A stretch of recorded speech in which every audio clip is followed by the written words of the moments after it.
Hello everybody, there are three primary reasons why your appraisal might not go well or even you might be laid off.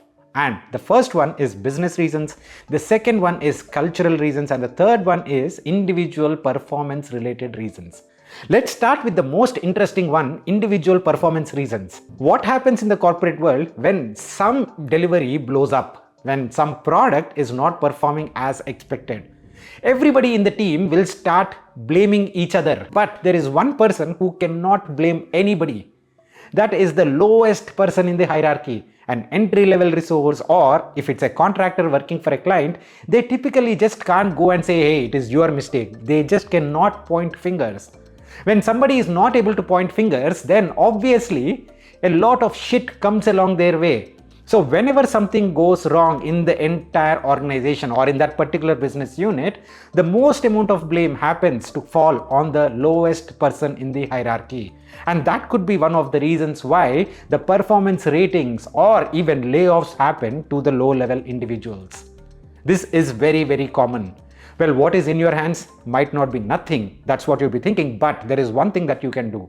Please make sure you communicate very, very, very deeply in your good times and your bad times as well. CC everybody, tell what you are doing, what you are planning to do. If there are any issues, let me know. You have to add these kind of sentences in every single email. This is going to be your shield in the bad times. Please do not ignore these kind of things. The second reason why people say that, hey, this individual is not performing well is because of availability reasons. And what does availability has to do with any individual? Of course, if you are working till 1 a.m., 2 a.m. every day, your client would expect also you to log in immediately at 8 a.m., 8:30 in the morning because they want to hand over the stuff from the last evening to you. Can you realistically log in at 8 a.m., 9 a.m. every single day if you are working till 1, 2 in the night? No, not possible. You have to set those boundaries. That is upon you. You need to make sure you communicate with your manager, client, whoever it is, and say that, hey, I'm working late, so I cannot log in before a specified time. It could be 1 in the afternoon or it could be 11 in the morning. It's up to you. But you need to commit to those boundaries. If you don't set those boundaries and if you're available throughout, then people do expect you to be available throughout. And if you are not for some time, then they'll immediately raise that concern. Hey, this person is not available at 8:30 in the morning. And nobody would accept the fact that you are not available because you are working late. Well, you are available most of the other days, right? So that is upon you as an individual to make sure that you don't even get into these kind of issues. Set those boundaries to the best of your abilities. The second reason is about the cultural aspects within the company. The cultural aspects are very interesting because if you are specifically working with a client, what happens? The client might have multiple vendors, one from TCS, one from Cognizant, one from Infosys, one from Wipro, so on and so forth.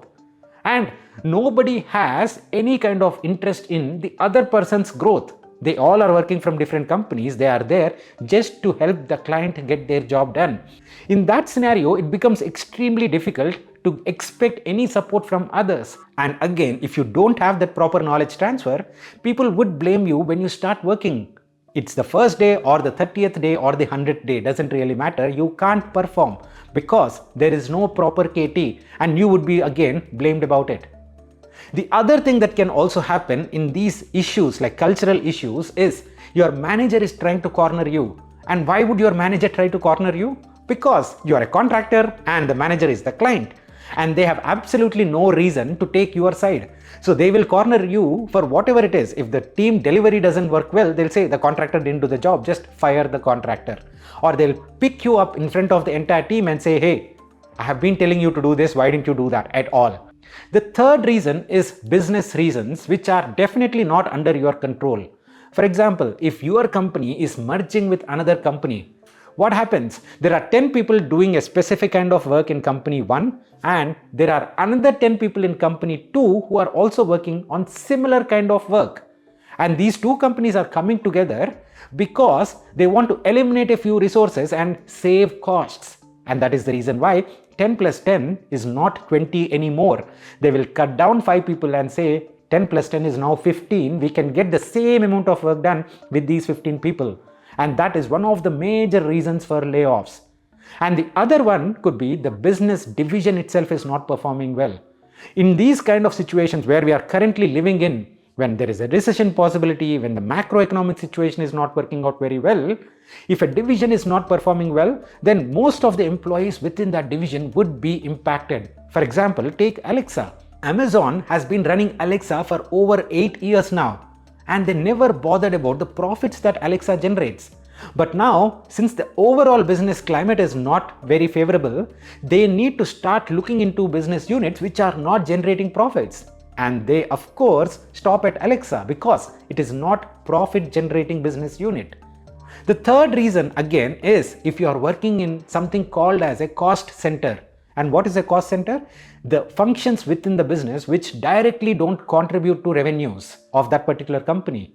It could be HR function, it could be research. Well, you might say hey, research is the one which adds most revenues, but research adds revenues in the long term and there is a very high probability of failure as well. So if a particular company is trying to cut down costs, they want to safeguard their revenues as well. Hence, they will look into cost centers like HR or research or internal finance teams. Any of these guys would be the first targets. Nothing under your control. So there are a few things that you can't control, but one of the primary things that you can control is communication with your peers, with your managers, so that there is no issue of accountability. People don't question your work ethic and people don't question your accountability or ownership abilities. Thank you so much, guys. We'll see you again in the next one. Bye-bye.